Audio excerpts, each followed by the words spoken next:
사랑하는 성도 여러분, 평안하십니까? 예. 코로나19로 인해서 우리의 신앙생활에도요, 여러 가지 변화가 찾아왔는데요. 특히 이 전염병으로 모이기가 힘드니까 기존 예배에 대한 생각도 재정립되는 것 같습니다. 먼저는 예배 장소에 관한 부분인데요. 다른 건 몰라도 주일 예배만큼은 소위 공예배라고 부르며 정해진 시간에 예배당에 나와 함께 예배하는 것을 의미했습니다. 그런데 이 코로나가 찾아오니까 함께 모이지 못하게 되고 개인이 각자의 처소에서 예배하게 되었다는 거죠. 예배당에 와서 예배하는 것이 예배라고 생각했는데 아니다. 코로나로 인해서 집에서 예배하게 되었다라는 거죠. 두 번째는요, 이 예배 방식에 관한 문제인데요. 모일 수 없게 되니까 어쩔 수 없이 현장이 아닌 온라인으로 예배하게 되었다라는 거죠. 특별히 기저질환이 있는 분들은 예배당에 나오지 못하고 또 온라인으로 가정에서 예배하게 됐다는 거죠. 이렇게 예배에 대해서 우리가 좀 다시금 생각하게 되는 그런 시기가 아닌가 생각합니다. 예배에 대한 신학적 논쟁은 차차 하더라도요, 우리가 한번 고민해 볼 필요가 있다라는 거죠. 여러 성도님들이 저에게 이렇게 말씀하시더라고요. 처음엔 이 온라인으로 예배한다니까 예배를 못 드리는 줄 알았는데 온라인이라도 예배한다고 하니까 옷을 차려입고 정성껏 예배를 드렸다고 하더라고요. 그러면서 이렇게나마 예배할 수 있음에 굉장히 감격했죠. 처음에 온라인 예배를 드리면서 막 눈물을 흘렸다고 하시더라고요. 그런데요, 시간이 지날수록 자세가 흐트러지고 능동적으로 예배를 드리는 것이 아니라 수동적으로 예배를 보게 되었더라라고 말씀하시더라고요. 예배를 드리는 것이 아니라 예배를 보게 됐다라고 말씀하시는 거죠. 예배자가 아닌 시청자로서 전락하게 됐고 신령과 진정으로 예배하지 못하게 됐다는 거죠. 이렇게 예배가 무너지니까 신앙생활 자체가 힘들어지게 됐다라고 고백하면서 상담을 요청하신 분들이 한두 분이 아닙니다. 이렇게 나와서 예배하는 게 얼마나 감사한 일인지 몰라요. 가정에서 온라인으로 예배하니까 신령과 진정으로 드리지 못하고 오히려 신앙생활 자체가 다운되게 되더라라는 것입니다. 우리는 여기서 아주 귀한 인사이트를 얻게 되는데요. 예배는 관객처럼 단순히 참여하는 자리가 아니라 주님을 진정으로 만나는 자리가 되어야 하고, 그러기 위해서 우리는 영과 진리로 예배해야 한다는 것입니다. 관객으로 참여하는 정도로 우리를 예배라고 부르지 않는다는 거예요. 적극적으로 신령과 진정으로 예배할 때 그것을 예배라고 부를 수 있다는 거죠. 오늘 말씀이 이를 잘 가르쳐주고 있는데요. 이 말씀의 배경이 사마리아 수가에서 한때는 남편이 5명이나 있었던 여인이 남들의 눈을 피해 우물물에 물을 기르러 갔다가 예수님을 만나게 되는 장면이 오늘의 말씀입니다. 대화 중에 사마리아 여인은요, 예수님께 예배에 관한 질문을 하게 됩니다. 여러 가지 이야기를 나누다가 이분이 선지자 같으니까 예배에 대해서 툭 하고 질문을 던지는 거죠. 유대인들은 아브라함, 이삭을 드릴 때 제단으로 삼았던 이 시온산에 예루살렘 성전을 짓고 예배했습니다. 반면에 사마리아 사람들은요, 모세가 언약을 갱신했던 그리심산에서 예배 드리는 것이 옳다고 주장을 했던 거죠. 서로 지금 논쟁이 되고 있는 상황입니다. 그러면서 여인은요, 하나님께 예배함에 있어 우리 사마리아인들은 그리심산에서 예배를 드리는데 왜 유대인들은 예루살렘에서만 예배해야 하냐라고 질문을 주님께 던지는 거죠. 이는 다른 말로 한다면 어느 곳에서 드리는 예배가 하나님께서 받으시는 진정한 예배인지 묻고 있는 겁니다. 우리가 드리는 이곳이냐 아니면 너희가 드리는 저곳이냐, 어느 곳에서 드리는 예배가 진정한 예배인가라고 묻는 거죠. 예수님은요, 여인의 이 예배 장소에 대한 물음에 너희가 예배하는 그리심산이 아니다 이게 하시고요, 덧붙여서 구원은 유대인에게서 난다라고 말씀하십니다. 여러분, 여인이 이 말을 듣고 어떤 생각을 했을까요? 너희가 드리는 것이 아니다, 유대인에게서 구원자가 난다. 역시 유대인이구나. 그럼 그렇지, 유대인들은 다 그래, 자기들만 옳다고 생각하잖아, 뭐 이런 생각을 하는 거죠. 그런데요, 예수님은요, 유대 전통인 예루살렘도 아니다라고 말씀을 이어가십니다. 뭐지? 아마 여인은요, 귀를 쫑긋하게 세우고 들었을 거예요. 뭐라 하시려고? 예루살렘도 아니래? 응? 사실 이는요, 유대인으로서 엄청난 발언입니다. 그들에게는요, 시오니즘이란 게 있어요. 예배하는 장소는 무조건 예루살렘이고요, 하나님께서 친히 지키시는 예루살렘이 바로 성스러운 장소라고 여겼습니다. 오직 여기서만 예배할 수 있다, 하나님께서 이곳을 지키신다, 이곳은 무너지지 않는 곳이다 라고 아주 성스러운 곳이라고 여겼다는 거예요. 그런데 예수님은요, 파격적으로 그것도 아니라고 말씀하고 있는 거죠. 굉장히 파격 아닙니까? 그러면서요, 주님은 21절에 보니까 너희가 아버지께 예배할 때가 이른다라고 말씀을 이어가십니다. 여러분, 이 부분 이해가 되십니까? 여기서 잠깐 끊고 같이 한번 생각을 해볼 필요가 있는데요, 이 사마리아 여인은요, 예배에 대해서 특별히 장소에 관한 질문을 던졌습니다. 그죠? 어디서 예배 드리는 것이 옳으냐, 장소에 관한 질문이었어요. 그런데 오늘 예수님은요, 마치 동문서답을 하는 것처럼 예배하는 시간을 지금 언급하고 계십니다. 요한복음에 나오는 때는요, 일관성 있게요, 주님의 죽으심과 부활을 통해 높임을 받는 그 때를 이야기합니다. 무슨 말인가요? 형식적인 장소나 관습이 예배의 중요한 요소가 아니라 오히려 누굴 예배해야 되는지 그 대상이 더 중요하다고 주님께서 이야기하는 거예요. 그러기에 주님께서 죽으시고 부활하신 그때가 오면 나를 위해 죽으신 그분을 예배할 수 있게 된다라고 오늘 이야기하는 거죠. 성전 예배가 중요한 것이 아니라 주님의 희생과 살아계심을 인정하는 그런 예배여야 진정한 예배가 될 수 있다라고 오늘 이야기하는 겁니다. 다시 말씀드려서 어디서 드려지느냐가 아니라 어떤 자세로 누굴 예배하느냐가 더 중요하다는 말입니다. 진정한 예배는요, 장소로 표현되는 형식과 전통보다는요, 예배자와 주님과의 올바른 관계인 십자가와 부활로 표현되는 이 구원자와 죄인이 우리가 그 관계가 회복되는 그 시간을 바로 예배의 시간이라고 이야기하는 거죠. 여러분, 이해가 되십니까? 예배를 어디서 어떻게 드렸나 보다는요, 그 예배 가운데 생생하게 십자가의 죽음과 부활로 우리를 구원하실 예수 그리스도와 인격적으로 만남을 가졌느냐, 그분을 그리스도로 고백하느냐, 이게 무엇보다도 중요하다라는 사실입니다. 여러분, 오늘도 마찬가지예요. 지금 이 시간 함께 모여 예배한다고 해서요, 모두가 하나님께서 받으시는 예배는 아니라는 겁니다. 불행히도 우리가 다 함께 예배하는데 우리 모두가 예배하고 있느냐라고 물은다면 그것은 아니다라고 이야기할 수 있다는 거죠.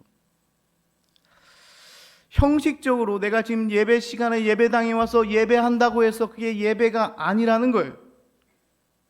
눈에 보이는 형식적인 예배가 아니라 이 예배 시간에 주님이 나를 위해 십자가를 지셨고 부활하셨다는 그 고백이 있는 이 관계 중심의 예배가 바로 진정한 예배라는 것입니다.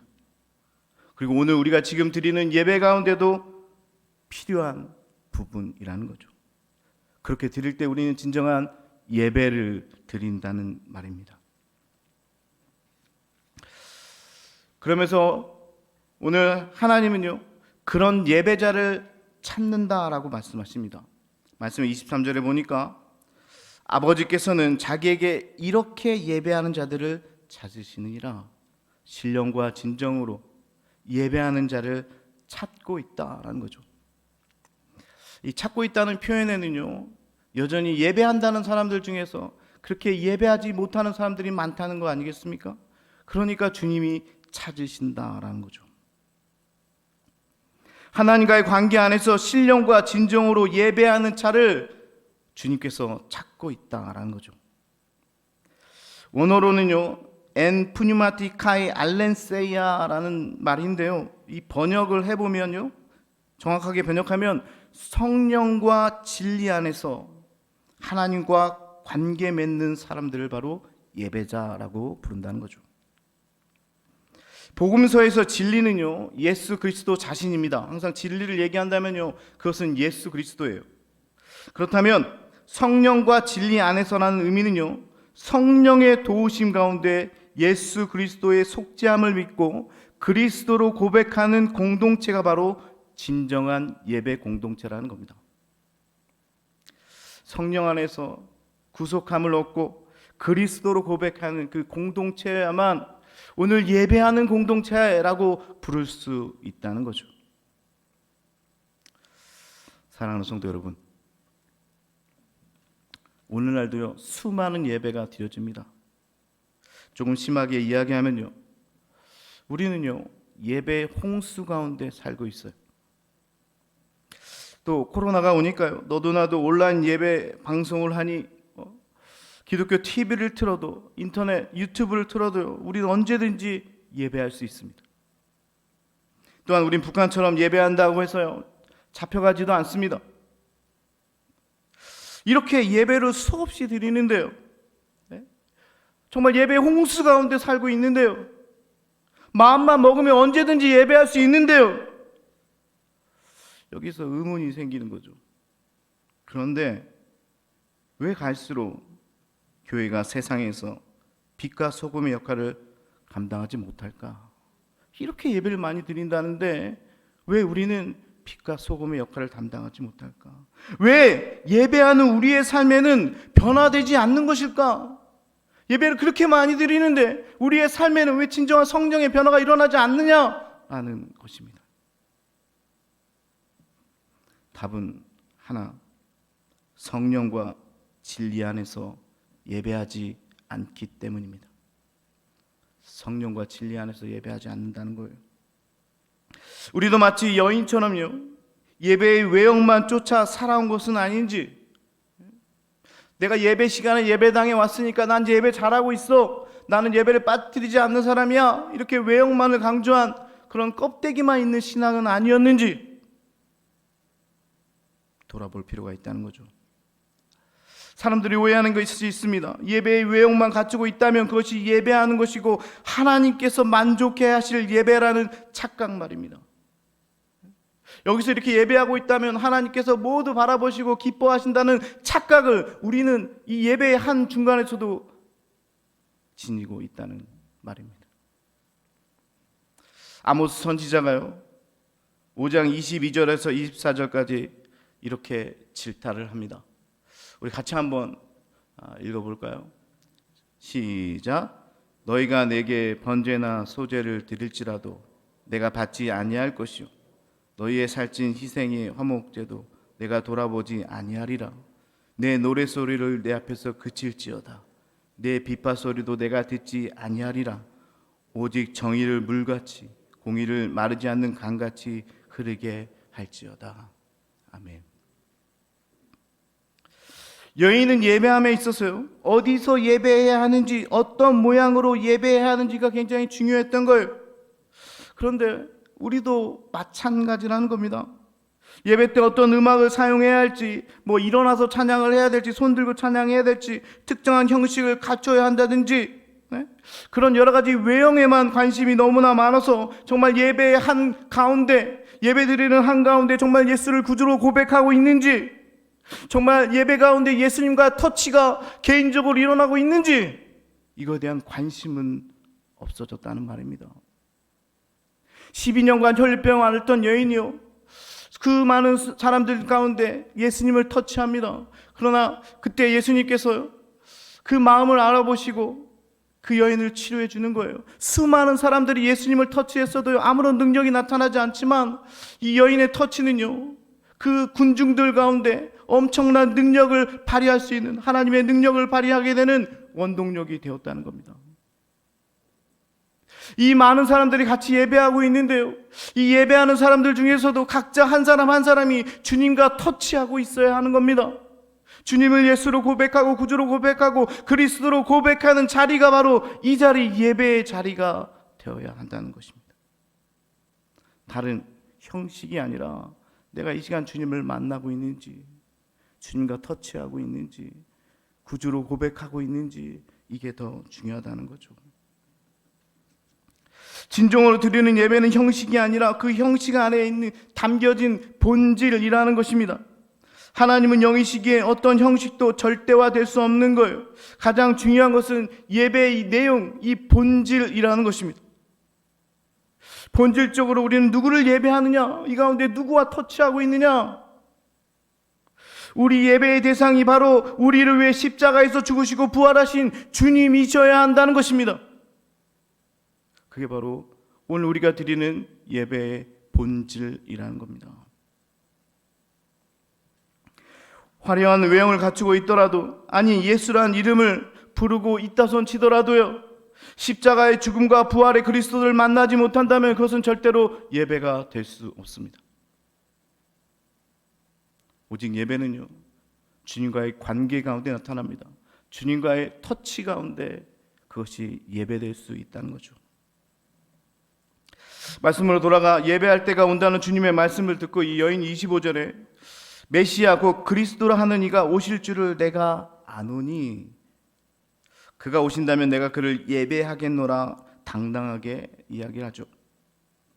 여인도 이 부분에 와서 예배 형식이 아니라 대상이 중요한지 깨닫게 된 것입니다. 그 메시아가 오신다면 예배하겠노라. 그때 놀랍게도 예수님은요, 자신의 정체를 드러내십니다. 내게 말하는 내가 그라. 지금 내게 말하는 내가 네가 기다리는 메시아다. 우회적이지 않고 직설적으로 자신이 그리스도임을 드러내시는 사건입니다. 복음서를 통해서 예수님이 자신을 직접적으로 드러낸 부분은요, 자신이 그리스도라고 직접적으로 드러낸 부분은 오직 이 본문밖에 없습니다. 다 주님께서는요 돌려서 이야기하셨어요.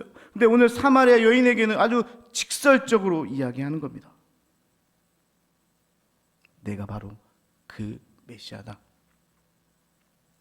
여러분, 예배가요 다른 게 아닙니다. 바로 이 순간이 예배라는 거예요. 여인은 메시아이신 그리스도를 눈앞에 지금 보고 있는 거예요. 그리고 그리스도를 인격적으로 만나는 바로 이 순간이 바로 예배하는 시간이라는 거예요. 모든 자아는 무너지고 주님을 내 삶의 이유라 고백하는 이 순간이 바로 예배하는 시간이라는 겁니다. 어느 장소가 중요한 것이 아니라 오늘 메시아 되시고 그리스도 되신 주님을 만나고 있는 이 순간, 그리고 내 모든 것을 내려놓고 내 자아를 내려놓고 그분을 그리스도로 고백하고 메시아로 고백하는 이 순간이 바로 오늘 이 여인의 예배의 순간이었다라는 것입니다. 그리고 여인은요 그 후에는 완전히 다른 삶을 살게 되었다라는 것이죠. 이제 여인은요 물동이를, 자기가 짊어온 물동이를 팽개치고 내버리고 자신이 만난 메시아를 전하러 사람들에게 나아갑니다. 여러분, 이 여인이 처음 왜 이 시간에 물 길러 왔어요? 사람들의 낯을 피해 물 길러 왔던 여인은 이제 떳떳하게 사람들 앞에 서는 거예요. 가서 외치는 거예요. 내가 행한 모든 일을 내게 말한 사람을 와서 좀 봐라. 그가 그리스도가 아니냐. 예수를 만나니까요, 구원자 되신 그리스도를 만나니까 복음을 전하는 자로 바뀌게 됐다는 겁니다. 이제 마지막 중요한 교훈이 나오는데요. 진정한 예배자는 삶의 변화로 이야기한다. 다시 말씀드립니다. 내가 정말 진정한 예배자인가? 진정한 예배자는요, 내 삶의 변화로 그것을 증명한다는 겁니다. 이전까지 내가 추구했던 모든 것을 무의미한 것으로 여겨버리기도 하죠. 여러분, 예배의 완성은요, 여인처럼 물동이를 팽개치는 데 있습니다. 하나님을 예배하는 것과 나의 삶은 동떨어져 있지 않고 함께 간다는 거예요. 하나님을 예배하는 것은 나의 삶과 함께 가는 거예요. 수직적 차원의 예배는 결국 수평적 차원의 행위를 통해 구현되기 때문입니다. 얼마나 멋있는 표현입니까? 내가 지금 드리는 하나님과 나의 수직적 관계, 이 예배는 결국 수평적 차원의 행위를 통해서 내가 정말 예수의 제자답게, 예배하는 사람답게 정말 세상에 불쌍하고 힘든 사람을 도울 수 있는 나의 사랑의 행위를 통해서 내가 예배하고 있다는 것이 드러난다는 것입니다. 그러기에 예배의 완성은 내가 삶 속에서, 나의 삶 속에서 내가 어떻게 살아가느냐, 여기에 달려 있다는 겁니다. 다시 말씀드려요. 내가 정말 예배하고 있느냐, 그것은 바로 진정으로 예배 드리고 있느냐, 내 삶에서 내가 어떻게 드러내고 있느냐, 여기에 따라 결정된다. 여러분, 혹시 내가 지금 신령과 진정으로 예배하고 있는지 궁금하신 분들이 계세요? 내가 지금 이 자리에서 정말 신령과 진정으로 예배하고 있나? 그에 대한 해답은요, 예배 후에 나의 삶에서 찾을 수 있습니다.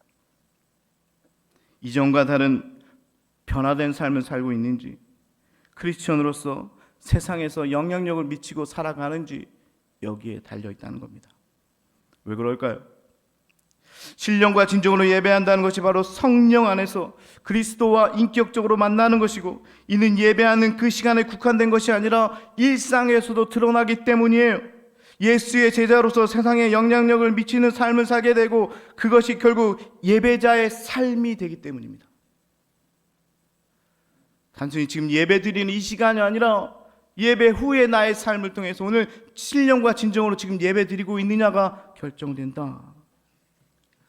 여러분, 우리 예배도 지금의 예배도 마찬가지라는 거예요. 다시 말씀드려요. 지금 드려지는 이 한 시간의 예배로 오늘 예배가 맞춰지는 것이 아니라, 오늘 예배당 문을 차고 나가서 내가 받은 말씀대로 그리스도와 연합함으로 제자의 삶을 살아갈 수 있느냐에 따라서 오늘의 예배가 완성된다는 것입니다.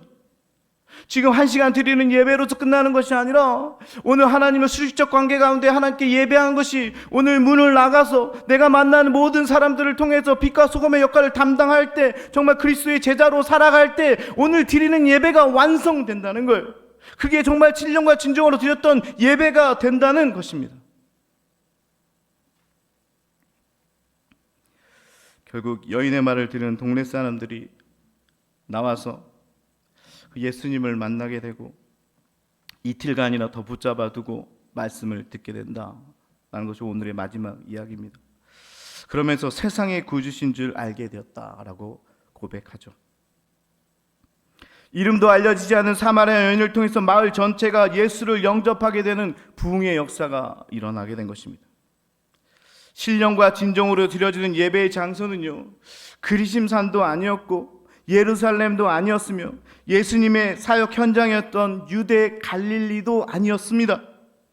진정한 예배의 장소는 바로 예수 그리스도를 인격적으로 만나는 곳, 실제적으로는 유대인들이 수치로 여겼던 이 사마리아의 수가라는 작은 동네였다는 겁니다. 유대인들은 정말 수치스럽다고 가지도 않은 그 수가의 작은 동네가 예배의 장소가 되었다는 거예요. 왜냐? 주님을 만나는 자리였기 때문입니다. 주님은 유대인들이 가려 하지 않았던 사마리아 땅에 친히 오셔서 예배자를 찾았고, 거기에 많은 복음이 구원을 일으키게 됐다라는 것이 오늘의 말씀입니다. 그런 주님께서 지금 예배하는 이 시간에 주님께서 진정 신령과 진정으로 예배하는 예배자를 찾고 있는 건 아닌지, 여러분들에게도 손을 펴서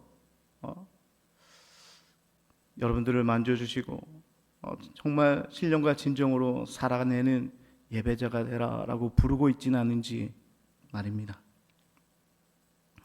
말씀을 정리하겠습니다. 예배의 장소는 다른 곳이 아닙니다. 신령과 진정으로 주님을 만나는 장소가 바로 예배하는 곳입니다. 자신의 죄를 용서해 주신 은혜로 눈물 쏟는 곳이 바로 예배하는 성전임을 믿으시길 바랍니다. 정말 기저질환으로 부득이한 사정으로 온라인을 통해 예배하는 분들이 있다면요, 그곳에서 최선을 다해 신령과 진정으로 그리스도 되신 주님을 만나고 또 터치하고 그분을 송축하시기를 바랍니다. 그럼 여러분들도 진정한 예배자일 것입니다. 또한 우리의 예배는 드려지는 한 시간으로 끝나는 것이 아니라 우리의 삶 속에서 계속되어져야 한다. 일상에서 주님과 친밀한 관계를 맺고 한순간 한순간이 바로 성도로서 신령과 진정으로 드려지는 예배의 자리가 되어야 한다라는 것입니다.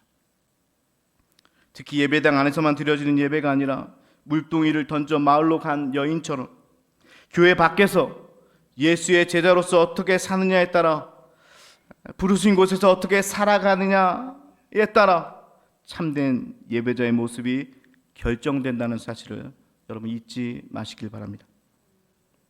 그러기에 정해놓은 시간뿐만 아니라 어떤 상황에서도 주님이 부르시면 그곳에서 예배해야 합니다. 외형이 아니라 성령 안에서 그리스도와 연합함으로 그분을 높이고 그의 뜻에 따라 살아가는 것이 바로 예배자의 삶인 줄 믿습니다. 자, 마지막으로요, 이렇게 고백하는 것은 어떨까요? 주님, 어떠한 상황 가운데도 오직 주님만 예배하겠습니다. 내가 할 수 있는 최고의 신령과 진정으로 예배하겠습니다. 주님이 부르시는 그 시간, 그 장소, 그 은혜 안에서 영과 진리로 삶에서, 일상에서 오직 주님만 예배하겠습니다. 이런 고백이 오늘 예배하는 여러분 모두에게 함께하기를 축복합니다. 아마 주님이 오셔서 그런 예배자를 지금도 찾고 계신지 모르겠습니다. 우리 같이 찬양하겠습니다.